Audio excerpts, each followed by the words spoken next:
YouTube, hello? I've had to say that in a while. Welcome to Ever Crisis. We're doing a little recorded section here so we can talk about the guild battle. I went over this on my stream just yesterday. This is as of recording. This is Thursday afternoon.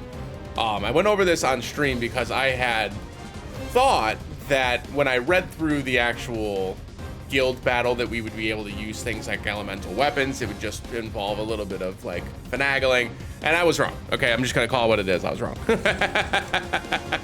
I was incorrect. So we're gonna go through a really quick breakdown of kind of what you need to do in order to be successful for this guild battle, kind of what I'm anticipating or what I'm telling our guild members to do going into the guild fights, and then how you can kind of set yourself up for success. So the first things first, as with every single guild battle, right, when it comes to the buff stuff, make sure that you're taking some of these weapons that are high overboost, such as this one here, where I have it at OB8. Make sure you get these leveled up. When you level these weapons up, it makes a huge difference in terms of how many total points that you get. So it's definitely worth leveling these up to at least level 80, where you can see kind of what the difference is between 110 and 80 here. It's about 32 points, and 32 points is a lot, right? I only need 197 to get to the next level, right? So getting them super leveled up is really important, but mithril ore and mithril ingots are very hard to get still. So don't go too hard in the paint unless you're comfortable doing so. If you want to just take a weapon such as this rubber collar, which I'm typically not using because the R abilities are not something that I've had to use in the past. If you don't want to get that to level 120, don't, right? It's not worth it. This is a temporary event. The rewards that we get for the event are good, but not that much different between like top 500 and top 1000, right? So don't think about it too hard, don't worry about it too much. Just wanted to start with that first and foremost. Next, let's talk about the actual fight itself. So Bahamut. This Bahamut is a tiny bit different than the typical summon Bahamut for the folks that have fought the summon fight so far, right? In the summon fight, he usually leads with a move called Dive Bomb, which is a strong single target physical attack. And in this fight is largely, not completely, but largely magic attacks. He does have some single target physical attacks, so it is important to have some physical defense buffs, but it is not crucial, right? You can go in with just magic defense buffs and heals, and you should be fine. You should be fine. So the way that this works is that Bahamut is not resistant to magic and physical attack debuffs. It is not resistant to magic and physical defense debuffs as well. So you can go in with something that lowers magic defense, you can go in with something that lowers magic attack, and you should take less damage from these fights overall. Although, generally speaking, you probably won't need to debuff its magic attack outside of like trying to survive the Mega Flare, but as I'll show you in the mock battle, we only really have to get to the Mega Flare, and by the time we get there, the fight's pretty much over anyways. So I'll go over roster construction and stuff like that down the road. But just to give you an idea, essentially how this fight will work is Bahamut will open with the countdown, right? As if you've ever fought Bahamut before, you know, there's a countdown where Bahamut starts to count down to using Mega Flare. Starts at 5, gets the Mega Flare charge open, as you can see here, Mega Flare charge. While this Mega Flare charge is active and the gauge is up, Bahamut is resistant to all elemental attacks. This includes everything: fire, ice, lightning, wind, earth, water, all of it, right? He's resistant to every single one. There is no way around it. When he goes to cast Mega Flare, he drops all of those resistances and immediately starts to cast Mega Flare. So then you're able at that point to use elemental attacks. That is so far into the fight that it is irrelevant. You should not be going into this with elemental damage weapons. There is no point in going into this with elemental damage weapons. It's not worth it, right? It's just not worth it. The only thing that happens when you reduce the force gauge, as it says right here, is it reduces the damage of the Mega Flare. It does not stop him from using Mega Flare. It's gonna happen no matter what, right? It's gonna happen no matter what. So, knowing that, and knowing that non-elemental magic abilities are the abilities that you're trying to go into with this, you can go in with physical, but as you can see, the magic ability potency is significantly higher, right? So, but you can go in, so say if you pulled for Cloud's Weapon and you have Cloud's Weapon OB10, Cloud's Weapon and OB10 will still have a huge power spike here. It's still gonna do very well, and it will still get you a good guild score. So although I'm going to show you a magic build today, because that's kind of what you should be using to maximize your DPS and to get the highest score possible, you can walk into this with physical non-elemental damage weapons. So let's say you have Tifa's Guide Gloves, right? As an example, Tifa's Guide Gloves are really, really strong physical non-elemental single target damage, right? That will still work at both depleting the gauge and doing damage. It's just going to do less damage than, say, a magic counterpart that is around the same percentage, right? So the Tifa banner that just dropped, and for folks that haven't seen the full video or me talking about like the is this worth it portion of the conversation, I do have that video here on YouTube if you're interested in checking that out. But yeah, so like in that regard, you can run physical weapons. It will work. And if you all want me to, I can like show you a physical team as well. But for the magic team in particular, I'm going in with specifically 2 magic DPSs and then 1 support, right? So I've got my Aerith here, who is strictly here for magic defense buffs, healing, and dealing damage, right? And this is for specifically when I'm fighting stage 5. Because on stage 5, I'm just trying to do as much damage as humanly possible. And Aerith being able to heal and keep my 2 partners, my damage dealers, at high HPs is kind of important for me to actually deal damage. And essentially what I'm doing is I'm rocking with the non-elemental damage weapon in the main hand, right? I'm then working with non-elemental damage in the main hand. And then my Tifa is working with the feather gloves to lower magic defense, which makes both of them do more damage, right? I'm giving them maximized magic attack on all of my materias, just to try to give them the most magic attack possible. And all 3 characters are rocking with magic attack all allies in the main hand. If you don't have magic attack all allies with, say, Sephiroth, right? Or Vincent, who's the other magic damage dealer you can use that has a really good non-elemental damage nuke, you can just put this in the sub slot of a different character, right? So say you wanted to use Cloud here instead, you can put this magic damage all weapon into Cloud's sub slot and it'll still boost your Tifa up super high. Wherever your primary damage is, you want to make sure you're rocking with the all allies attribute to increase that character's damage. So Tifa is my primary damage dealer, so all of my characters are holding magic attack all allies. So that's first and foremost. Past that, I'm giving them whatever their strongest limit break is. So in this case, this would actually be this one, right? Yeah. Would be Helical Rising. And then for Aerith, it can be a heal, it can be the Seal Evil, it can be whatever you need it to be. In this case, by the time I'm using my limit breaks, it's after the force gauge is down. So it's after the Mega Flare gauge is down. So I'm actually comfortable giving her something like Shiva, right? Because by the time I'm using my limit breaks, it's at the end of the fight before it casts Mega Flare. And so he no longer has those resistances to elements, and using Diamond Dust is possible, okay? So it does not matter that he's resistant to it while that gauge is up. By the time you're using your limit breaks and using your summons, it's happening after those resistances are down. So you'll be able to use that damage still, and it will do a significant amount of damage if you've got it leveled up. So, but yeah, so this is kind of how I built the team out. I'm focused primarily on just magic attack and then a magic ability potency. You can see here that it's not perfect. It's just boosted. Tifa's got the best setup out of the lot. But this is just again, a specifically built to just dish out damage. And then when you go into this mock battle, you're gonna see, I'll show you really quick here, kind of the strat. This is on stage 1, by the way. And if you have OB10 of these weapons, this is a fairly straightforward fight. If you're opening with a magic defense debuff, you're gonna put down your magic defense buff. You're gonna use 1 spell from your sub DPS, and now you're waiting for this to get maxed out before you cast again. So do not cast again until this gets maxed out. Now you cast, and you just go run around and do as much of these casts as you can. And your goal is to just do as much damage as possible, right? So we're just casting. Fairly typical, fairly simple. While Tifa still has her haste up, you want to make sure that she's just using her main damage. Eventually this haste will drop off, and when it does drop off, that's when you want to use her ultimate weapon ability, which is going to be just after this next cast, I believe.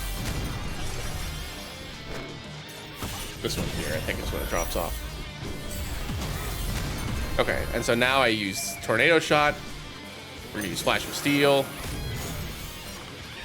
Immediately go back to this. Done. And it's dead. Just like that. It's gone. And so like I said, compared to the other guild battles, this fight is actually incredibly straightforward when it comes to the strategy of this in the lower echelons. It's just doing as much damage as you can and getting out, right? Especially if your account isn't like, obviously I'm rocking with an OB10. I got very lucky with my Tifa pull, so I've got OB10 Bahamut claws, and that makes this fight a little bit more easy for me. But you can see the same strategy applies when you're going into specifically the stage 5 fight. So you walk in with the same exact strategy. We're opening up with a magic defense debuff, and then we're going into all of our buffs just to make sure that we're ready to go. So we go debuff here, magic defense up, use one of the abilities, and then Tifa's goal here is just to DPS. That's it, just DPS. We're gonna wait here for 1 second on Aerith because it uses Flare Breath to lower your magic defense. That'll push things back up. And then you just flat out DPS. We're gonna pop a quick heal in here just to make sure that we stay up high. I'm gonna put his magic defense down again. I hit the wrong button. Hey, when you're doing this, try not to hit the wrong button. There we go. And then we'll queue up Flash of Steel here just to do as much damage as we can. The haste is dropped off, so at this point we're gonna do the tornado shot. And then pop, pop, pop. Make sure you're doing as much damage as possible. And then here we want to make sure we're on Aerith. We want to make sure that we get Tifa healed up here.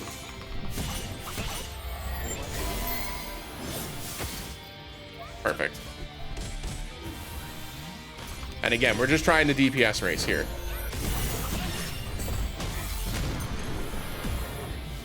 Takes a little bit of damage. We should be fine though. Everybody looks okay. Just keep it moving. Nice crit there.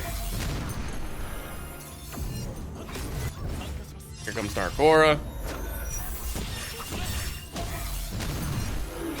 Flare Aura. And so all of our magic defense is down. So at this point, you can try to get all of your magic defense back up to try to get yourself in a position to be able to survive this. I'm finding that I'm just using my limit breaks here.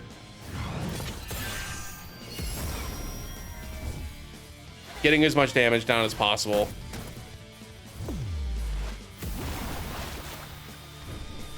And then I'll switch to defense mode to see if somebody survives here, but I didn't buff my magic defense back up. Yeah, they're not. And yeah, so the efficient way there is probably to make Aerith use all of her ATB to buff your magic defense back up, try to get a couple more attacks off here, and then use limit breaks at the end. But I'm finding that this is good enough at least. And I'll try to like super efficient this over time. But you can see I still did about 10% of the HP, right? So, like I said, strategy is pretty simple this time around. It's not terribly complicated. Again, the big things that you're going to need are magic defense up. If you're trying to survive the Mega Flare attack, you should bring in a magic debuffing weapon. So if you're using Vincent as an example, Vincent has an AoE. It's AoE, but it still does what you need it to do. Magic attack down effect. So you can utilize that to decrease Bahamut's magic attack during the Mega Flare phase to try to get to that next phase. The big thing that you want to do here is you want to mock battle, because now the mock battles actually act like the official matches, right? So you want to go through these battles as an individual, go through each one of these stages and figure out which one of the attempts, when you've got a good like battle plan down, which one of these stages gives you the most points, right? The most points. If you're in a full guild of 30 and everybody's rocking with an outfit and a setup like I've got, or even stronger than I've got, because my build is good, but it's not perfect, right? I have a lot of like my Aerith's magic attack allies could be a OB6, and I could have a huge buff there. I could have my Sephiroth weapon at OB6, and I would do a lot more damage, right? So like there are ways to improve upon the DPS that I'm doing.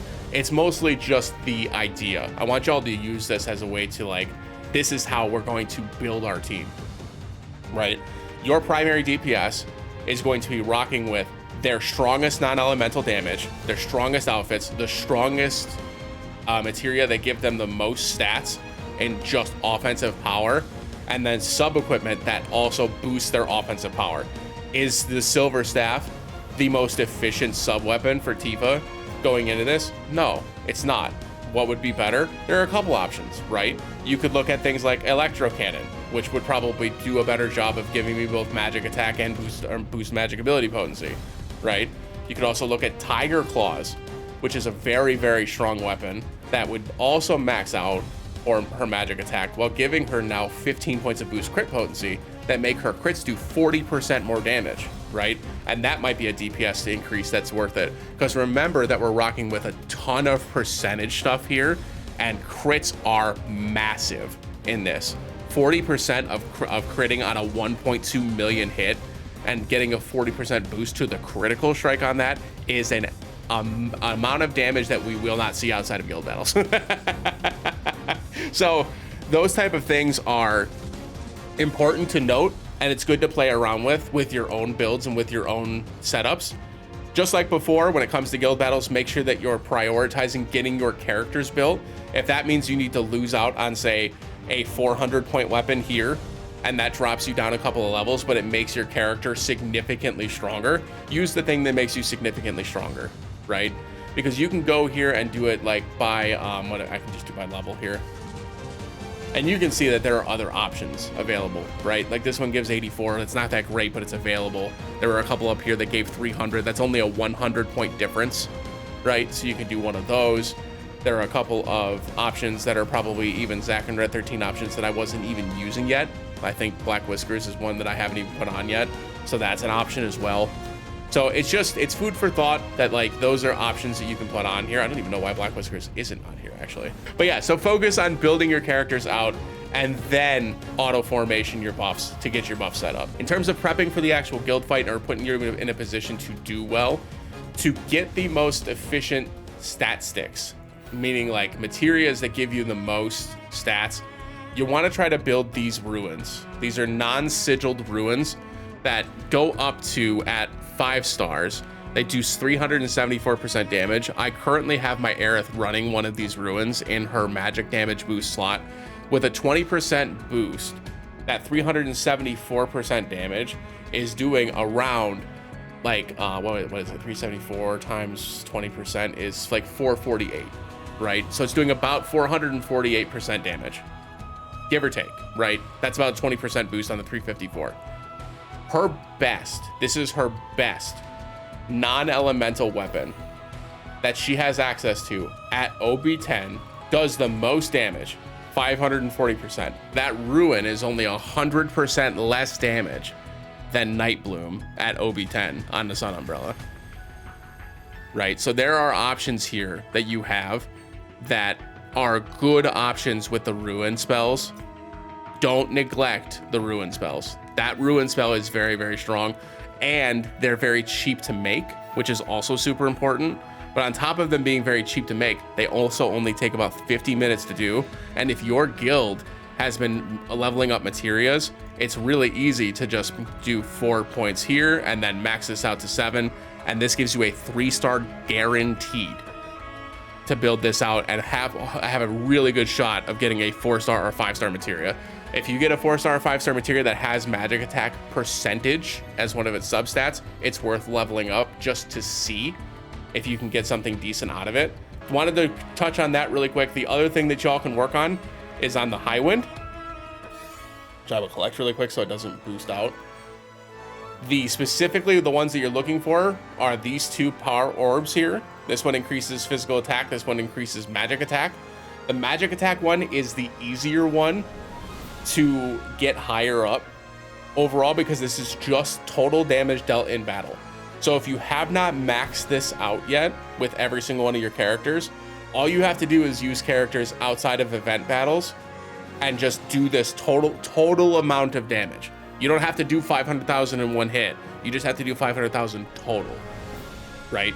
So make sure that you get this maxed out. If you've got Astra or the I forget what they're called, the little overboost crystals. Astra Winds, yeah.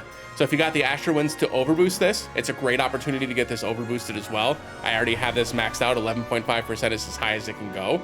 And then there are other options in here where you can increase your weapon's C ability potency. This is another great option to overboost. if you're interested, because this go overboost to 8.4%, and obviously we'll go even higher than that. This involves overboosting weapons, which makes things a little bit more difficult because you really have to have the weapons in order to boost this up even higher. That's just why I try to focus here, right? But yeah, I think that pretty much covers what I wanted to talk about in terms of the actual strategy. Obviously, we're gonna try to nitpick this. I'm gonna go through, I've got some resources that I can use yet to try to increase my damage as well. And I'm gonna try to push this even farther, but let me know down in the comment section below if you have any questions, if I didn't go over something that you think is super important, or if like you had a question on something that I talked about today, let me know. If you're interested in seeing me build this up with like a physical team and showing you how I do it with a physical build, I can show you that as well. But again, unlike the last two battles where things were kind of like, there were some complexities to it, there's no sigil break phrase here, there's no major like gimmick.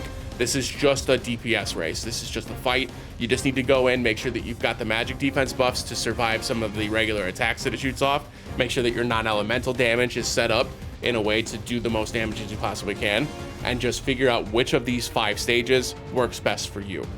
And then obviously, as always, make sure you communicate with your guild members. Try to get your party members onto things that they can fight, right? We've got a lot of new players in the game right now that are just joining because of anniversary, which by the way, welcome. If you're interested in joining the guild, we've got the info down below. Still have 20 open slots in our guild if you're interested in joining the guild. A lot of the people that are first doing these guild fights, you're gonna find yourself a little discouraged, right? Because the biggest DPS that you're gonna have from this is gonna be from this buff.